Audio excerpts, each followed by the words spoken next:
नमस्कार दोस्तों, आप देख रहे हैं आपका अपना YouTube चैनल कुंडली प्रकाश।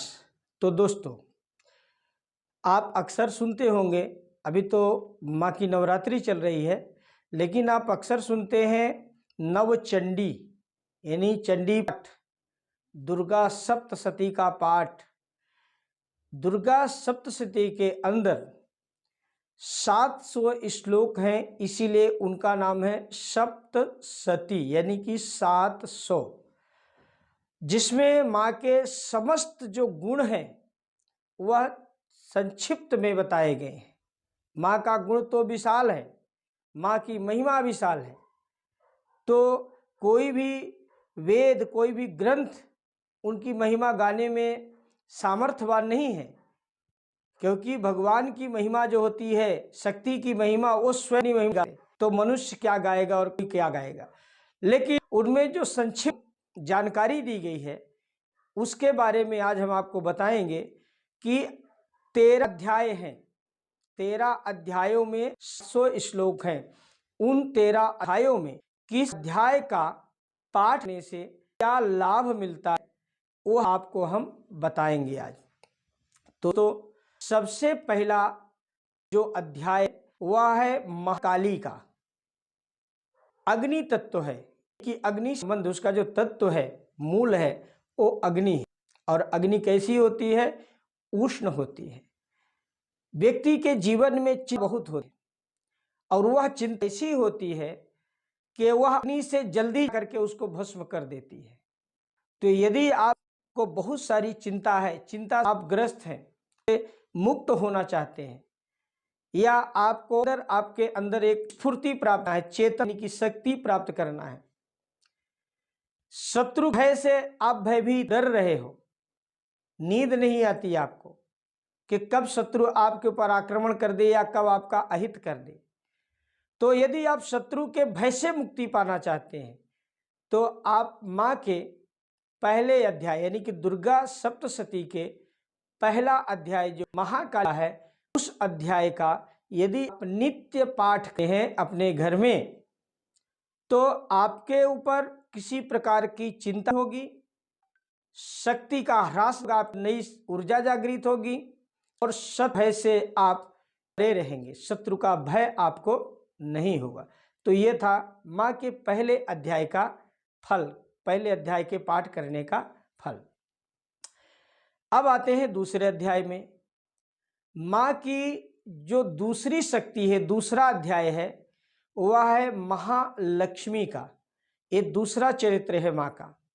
और महालक्ष्मी, जैसा आप जानते हैं कि लक्ष्मी यानी हमारी समृद्धि का एक बहुत बड़ा जरिया, ऐसा अच्छा मतलब होता है लक्ष्मी। आपका जो है वो भी लक्ष्मी से ही बना हुआ है। तो ये आप किसी को अपने तरफ आकर्षित करें, या फिर आप ऐसा कहिए कि ऊपर आप विजय पाना चाहते, या फिर ऐसा कहिए कि आपको समाज में, राजकीय क्षेत्र में कोई प्रोग्रेस करना है, आपको बढ़ना है। दो, लक्ष्मी के बिना यानी कि अर्थ के बिना कोई कार्य संभव नहीं है। तो इस धरती में भगवान नहीं है, लेकिन वो भगवान संभी नहीं है, क्योंकि जिसके होता है धन, जिसके पास होता है, उसके तरफ दुनिया आप झुकती है, अपने आप आकर्षित होती है। तो आकर्षण करना, किसी को आकर्षित करना, विजय प्राप्त करना और राजकीय क्षेत्र में अच्छी प्रतिष्ठा प्राप्त करना यदि आप चाहते, तो माँ के दूसरे चरित्र यानी कि दूसरे अध्याय आप पाठ करिए नित्य भर में, या करवाइए किसी के द्वारा, तो आपको इसमें विशेष लाभ होगा। तीसरा अध्याय जो है, तीसरे नंबर का अध्याय जो है, ओ माँ चंद्रघंटा माँ के नाम से जानता है। चंद्रघंटा माँ, चंद्र को, जिसके माथे पे चंद्रमा के जैसा, चंद्र के बीच में जो घंटा यानी हुआ है, यह माँ, यदि आप पर शत्रु इसी प्रकार का कोई केस किया हुआ, कोर्ट कचहरी का मैटर चल रहा है, तो उसमें विजय पाना चाहते हैं, या अपने उस शत्रु को आप पराजय कर दिखाना चाहते हैं, उसकी सही जगह दिखाना चाहते हैं, शत्रु का आप दमन करना चाहते, शत्रु के ऊपर आप हावी होना चाहते हैं, तो आप दुर्गा सप्तशती के तीसरे अध्याय का आप पाठ कीजिए या आप करवाइए, तो आपको उसमें विशेष लाभ मिलने वाला।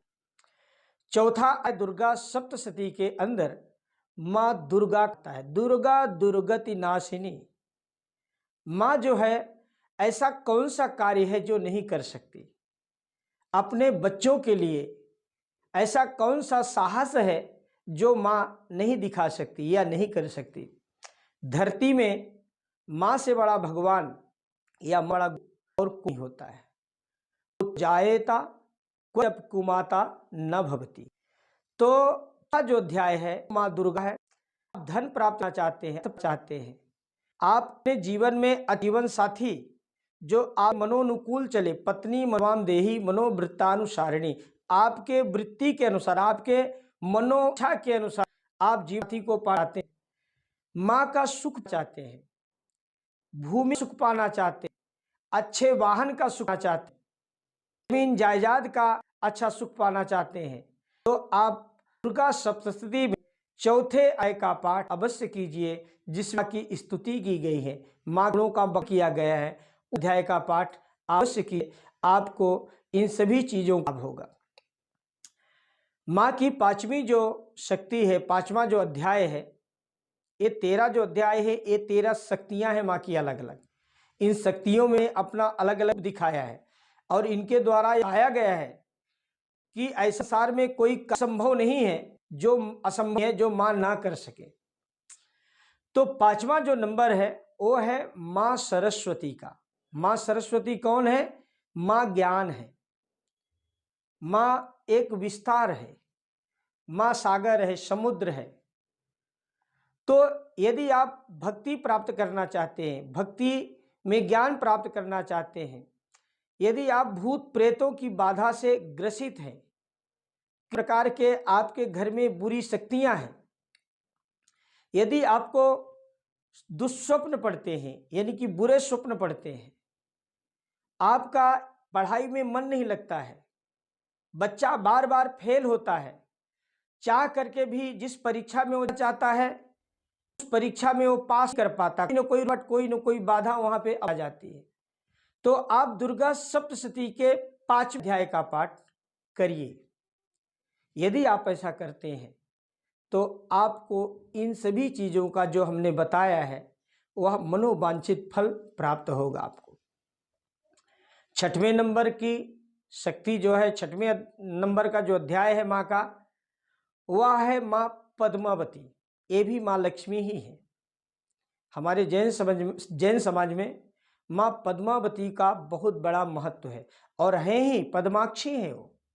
माँ साक्षात जगत जननी लक्ष्मी है जो नाग के फड़ों में विराजमान है। नागाधीश्वर विष्टराम फणि फड़ोत तम सोरु रत्नावली, वह नागों के फड़ में विराजमान है और वह भैरव के अंक में, भैरवांक निलयम, भैरव के में विराजमान है। ये जो माँ है पद्मावती, ये आपके समस्त बाधाएं, जो भी आपके जीवन में बाधा है, शत्रु की बाधा है, किसी प्रकार के किए कराए तंत्र मंत्र जादू तो इसकी कोई बाधा है तो इसको नष्ट करने वाली है, मनोवांछित फल देने वाली है माँ। आपके व्यवसाय में वृद्धि देने वाली है, आप नौकरी करते हैं तो उसमें उत्थान देने वाली है, घर में दरिद्रता का वास कभी नहीं होने है, थोड़ा रहेगा, सुखी और समाधानी जीवन देती है। तो यदि आप इन सब चीज़ों को प्राप्त करना चाहते हैं तो दुर्गा सप्तशती के 6वें अध्याय यानी कि माँ पद्मावती की आराधना आपको करनी चाहिए। 7वां नंबर जो है, 7वें नंबर का अध्याय मातांगी माता का है। या मातांगी जो माता है, इनकी जो शक्तियां हैं वो गुप्त है, रहस्य है। मातांगी यानी कि वो रहस्य है। माता अंगी यानी कि आपके ही शरीर में वो जो शक्तियां छुपी हुई हैं जिनके बारे में आप नहीं जानते हैं या जो उद्धृत नहीं होती हैं, बाहर नहीं आ पाती हैं, आपको उनका कभी कभी एहसास भी होता है, लेकिन आप जान नहीं पाते हैं। तो जितनी भी गुप्त कामनाओं की पूर्ति है, जो भी आपकी गुप्त कामनाएं हैं, जो इच्छाएं हैं, उनको पूरा करने के लिए मातांगी माता यानी कि दुर्गा सप्तशती के अंदर 7वें अध्याय का पाठ आप करिए। मृत्यु से भय यदि लग रहा है, मरने का भय सता रहा, तो आप मातांगी माता का 7वें अध्याय का पाठ हो करिए। और इसके बाद 8वां अध्याय, 8वां जो अध्याय है वह दुर्गा सप्तशती के अंदर भवा के नाम से जाना जाता है। जो रक्त नामक राक्षस वध करने के उन्होंने रौद्र का रूप धारण किया, कालिका रूप धारण किया, तो हमारे जीवन में भी इसी तरह से रक्त बीज जो रोग है वो कभी न कभी पनपते रहते, बढ़ते रहे। यदि आप रोगों से ग्रसित है, रोगों से ग्रसित है, या स्वास्थ्य का लाभ आपको सही तरीके नहीं मिल पा रहा, या फिर आप किसी को अपने तरफ आकर्षण करना चाहते हैं, या किसी से आप कोई करवाना चाहते पर वो काम हो नहीं पा रहा, तो आप दुर्गा सप्तशती के 8वें अध्याय का पाठ कीजिए, तो आपको उन चीज का लाभ होगा। 9वां अध्याय जो है, जिसमें मां अंबे की आराधना की गई है, जो शिव शक्ति है, अर्धनारीश्वर, मां की और भगवान शिव की, ये दोनों शक्तियां जो है वो समाहित हैं, और ये नेत्रधारी हैं। मां के साथ शिव का भी नेत्र इसमें हुआ है। खोए हुए को लाती है, अपनों से बिछुड़ गए हैं, कहीं दूर चले गए हैं, जिनको हम पाना चाहते हैं वो आ नहीं रहते। आप अक्सर सुनते हैं कि फला व्यक्ति यहाँ गया और वो गायब हो गया, वो आया ही नहीं लौट करके, वो मर गया, बचा क्या हुआ भगवान जाने। तो यदि आप अपनों को पाना चाहते हैं, संपत्ति की प्राप्ति करना चाहते हैं, अच्छे सौभाग्य की, अच्छे आयता की प्राप्ति करना चाहते हैं, बिछड़ों से चाहते हैं, जो दूरियां हैं अपनों के बीच उनमें आकर्षण हैं, तो आप 9वें अध्याय पाठ कीजिए। सप्तशती के अंदर 9 अध्याय का आप पाठ कीजिए। 10वां अध्याय जो दुर्गा सप्तशती के अंदर है वह है मां कामेश्वरी, कामाख्या, जो सृजन करता, जो आपकी मनो इच्छित जो वस्तु दे सकता है, फल देता है। सूर्य, चंद्र, अग्नि इनके नेत्र हैं, ऐसी मां कामाख्या, कामेश्वरी। तो यदि आपको संतान सुख में किसी प्रकार की कमी, आप संतान सुख से वंचित हैं या संतान सुख पाना चाहते हैं, आपसे आपके कोई छुड़ गए हैं, चले छोड़ दिए, बिछोड़ गया है, या अपने में हमेशा जो कलह मची रहती है जिससे आप मुक्ति पाते हैं, मुक्ति पाना चाहते हैं, तो उन सभी को कामेश्वरी यानी कि दुर्गा सप्तशती के 10वें अध्याय का पाठ करना चाहिए, जिससे उनके जो बिछड़े हैं वो तो मिलेंगे ही मिलेंगे, उनको संतान का सुख भी होगा और उनके घर में संपत्ति का भी होगा। 11वां अध्याय माँ के भुवनेश्वरी नामक शक्ति का है, भुवनेश्वरी माँ का है, जो भुवन ईश्वरी, सर्व मांगल मांगल्ये शिवे सर्वार्थ साधिके। ऐसा कोई संसार में कण नहीं है जहां उनका न हो। भुवन ईश्वरी है, सभी भुवनों के ईश्वरी हैं, तो उनका भी है सर्व मांगल, सभी प्रकार के मांगल, यानी कि जो भी आप कामना चाहते हैं वो आपको देंगे।